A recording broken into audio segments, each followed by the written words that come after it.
What's your reaction and the family's reaction to the DPP's advice not to prosecute the suspects? I spoke to my dad yesterday. Honestly, like this is just a tactic or just a way to justify the reopening of the school. Femi Falana, he said there is evidence of a massive cover-up. At this moment, I am seriously forced to ask this question. Is this really the end of justice for Sylvester Oromoni Jr.? Like, is this really the end for justice on this case? Is justice dead in Nigeria? Nigeria as a country. We need an answer to this very serious question. Like, we need an answer right now.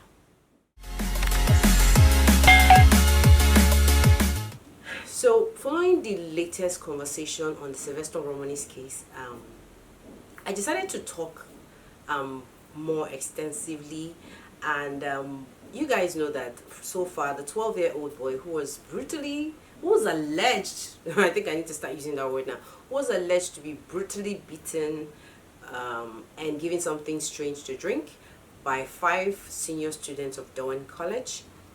This case has been on since December. In fact, the whole of December was all about Sylvester Oromoni's case, the 12-year-old boy who died mysteriously.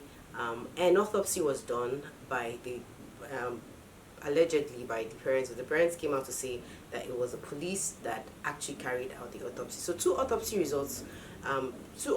were carried out.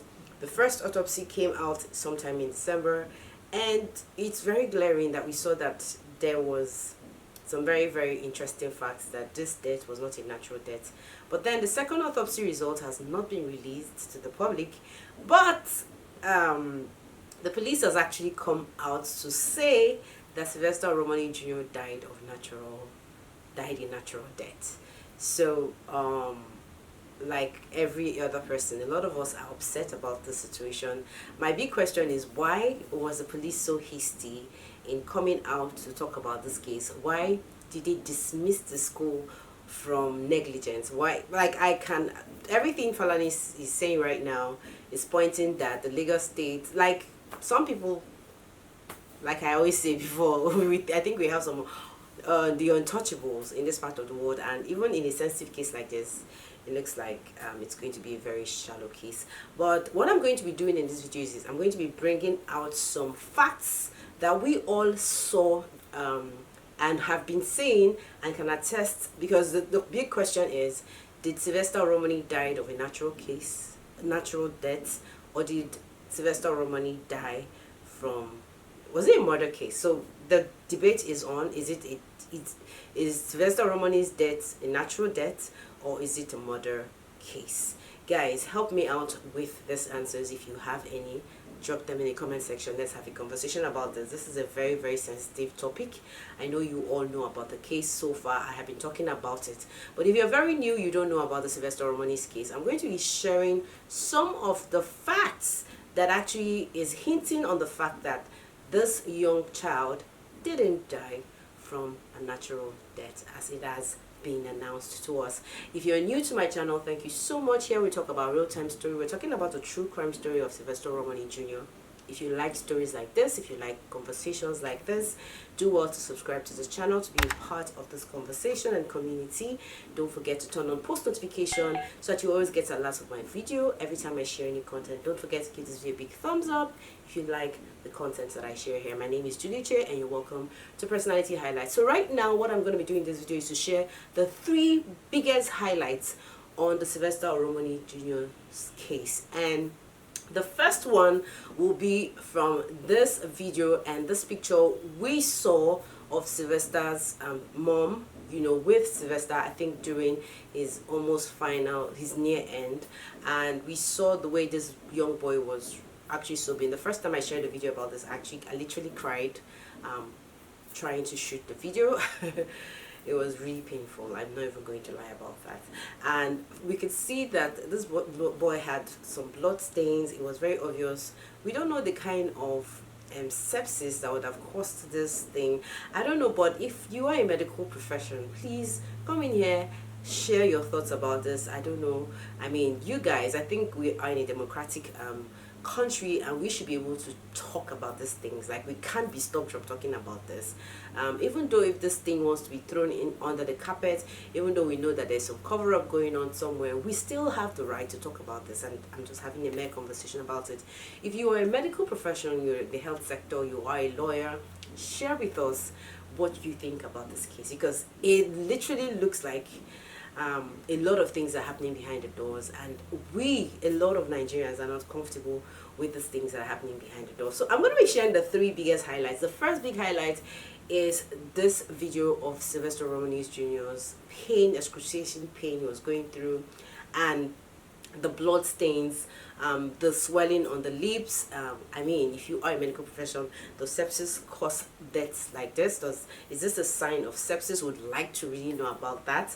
The second clue, the second biggest highlight on Sylvester Oromoni's case is the fact that when they were having a PT meeting, a former worker of Adetoun College actually shared a video that I shared here and was talking about negligence as a former staff of Adetoun College. So guys, I'm going to refresh your memory. I'm playing it again so that you can listen to it yourselves. My name is Samuel. I worked at Adetoun College for several years. One of the problems we have with most of the boarding houses today is that the structures are not built they're not purpose built for boarding houses. I might be referring to Adetoun College.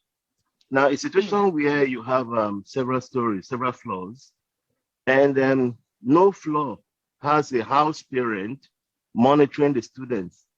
By the time you hear a sound and you go upstairs, the seniors have changed the story. That's exactly what happened at Adetoun College.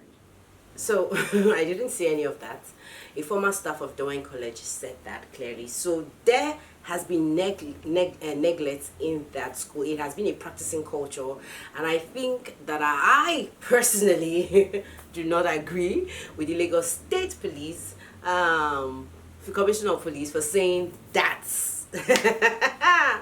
that there was nothing like neglect. Like, I personally, I blame the school for neglect, because if they saw that this case was serious, the medical person, the person who attended to him first would have been the person I would have arrested if I was even maybe very close to the family. I would have asked for that medical professional to be arrested, because that person most likely would have seen if they really had professionals there, because I feel it was just the wacky nurse that took care of him. Because I mean, with this kind of things, maybe, I mean, something was not done, nothing was done, and basically I think that was what, you know, the delay and everything was what actually caused the death of this boy, if you ask me.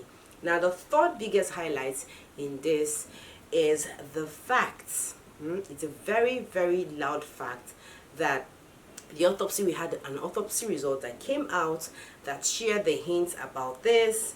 And I mean, right now, the second autopsy, we don't know. Sylvester's father has actually beckoned on the Lagos State Police to release this result to the public, because this is a public trial. We are interested in the Sylvester Oromoni's case. I don't know, but I'm forced to ask this big question again. There are so many highlights. There's so many highlights. I mean, we've had confessions from some of the students say, yeah, so Sylvester was actually beaten. Nobody has talked about the bully part. Was Sylvester bullied? That is one question I want the Lagos State government to answer. Did those 5 students bully Sylvester? Did they beat Sylvester? I mean, I think if they can answer this simple question, maybe from there we can take it up from there to the next level. So, because I mean, if they cannot prove, if they can prove that Sylvester wasn't beaten, okay, maybe we would understand that they actually have been playing their game well and they know what they're doing. They have tried, they've done everything, and they know how to cover this thing very well. The school is claiming that there's no video proving or claiming that Sylvester was actually bullied. So I think this is very ridiculous for the school to actually place. Well, anyways, I'm not surprised about this. You guys, I talked about how the school has shut everybody up from locking the comment section. You know, they've blocked the comment section on their Instagram page. They have consistently posted the same thing still stating that it was football. Guys, I feel, for me, this case is a case of premeditated murder, if you ask me. I don't know, I'm probably jumping into conclusion, but I think I have a right to my thoughts. Let me know your thoughts on what you think about the Sylvester Oromoni's case, because clearly it looks like justice took a vacation away from Nigeria, and we Nigerians, we're praying that it comes back very soon, because if this is the end of justice in Nigeria, then there is a big problem. I'm telling you, there's a big problem. Guys, I think that's it. Throw in your comments, let me know what's up. If you want to follow up on this conversation, check out my other videos. I have a lot of conversations going on this already. Bye bye. I'm going to see you in another video. For now, take care. Be safe.